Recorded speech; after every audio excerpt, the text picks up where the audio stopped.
So is it that we go searching for grace? No, it's not. We go searching for grace because we're not going to find it with the mind. Grace is what's left. Grace is what remains when everything else is taken, when everything else is gone, when everything else is a shambles. And the reason I partly love grace is because I've spent the last year, 2 years, and maybe a whole lot longer, courting, not courting, I shouldn't say, becoming intimate with impermanence. Not courting my impermanence, don't get me wrong, not ready to quite leave yet, but knowing impermanence, embracing impermanence, because I carried a great fear of death, and I've been very ill in my time, and I have been up to the door, and the closer I've got to the door, and the more I've looked into and through the door of my own impermanence,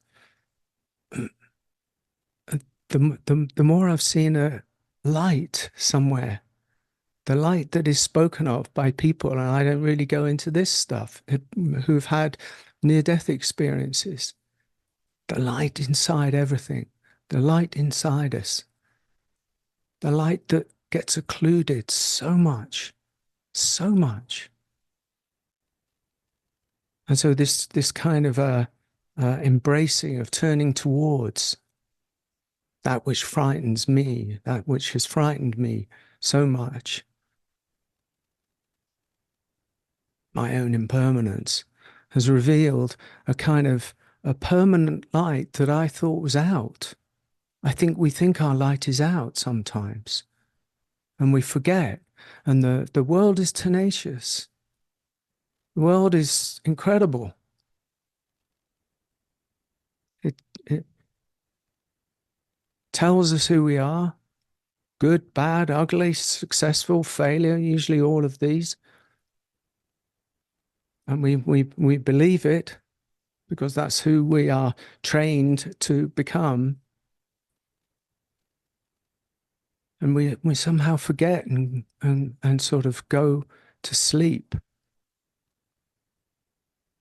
Wounds, we have the wounds, we have the traumas, we have the hurts, we have the fears of our insecurities, and we're built on our conditioning, we're built on our ancestral wounding.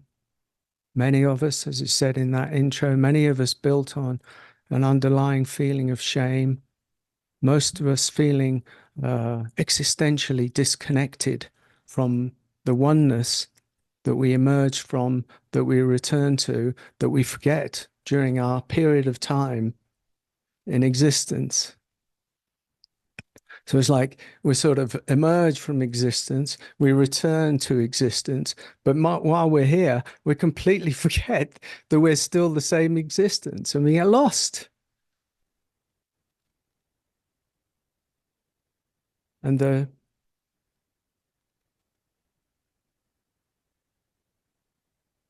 grace part of the spiritual search that I so love, because I'm not particularly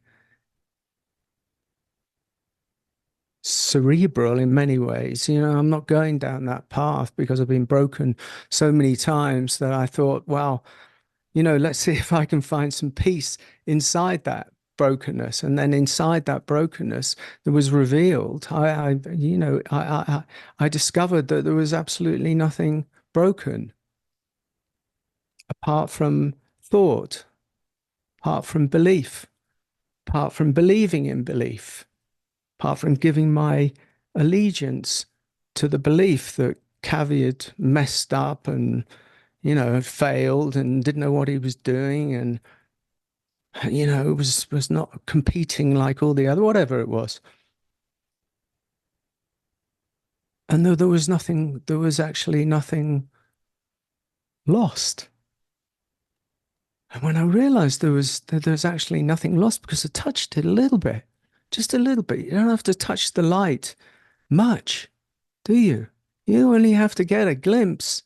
You only have to get a fragrance of the garden. That's all it takes.